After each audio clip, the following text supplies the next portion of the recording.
যে ভাই তুই 2 মিনিট দাঁড়া, আমি আসছি। ওদের কারণ ওদের এসে আমি ওদেরকে ফোন লাগিয়েছি। তারপর কিছুক্ষণের মধ্যেই ওরা ঢুকে গেছে, তারপর আমরা বেরিয়ে গেছি বিয়ে বাড়ি যাওয়ার জন্য। আর আমাদের কথা ছিল বিয়ে বাড়িতে একটু তাড়াতাড়ি পৌঁছানোর, মানে 9টা 9:30 দিকে, কিন্তু দোকানই বন্ধ করলে তোমার হচ্ছে দোকান বন্ধ করতে করতে বেজে গেছে 9:30।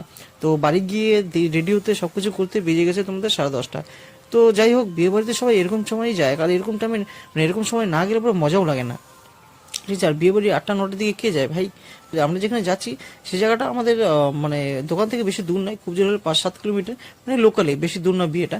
তো রাত্রেবেলা আমি কোনো রিস্ক না নিয়ে সরাসরি ঢুকে যাই পেট্রোল পাম্পে সবার আগে তেল ভরার জন্য, যাতে রাত্রেবেলা কোনো সমস্যা না হয়। কারণ আমার গাড়ির তেলের মিটারটা খুব খারাপ হয়ে গেছে।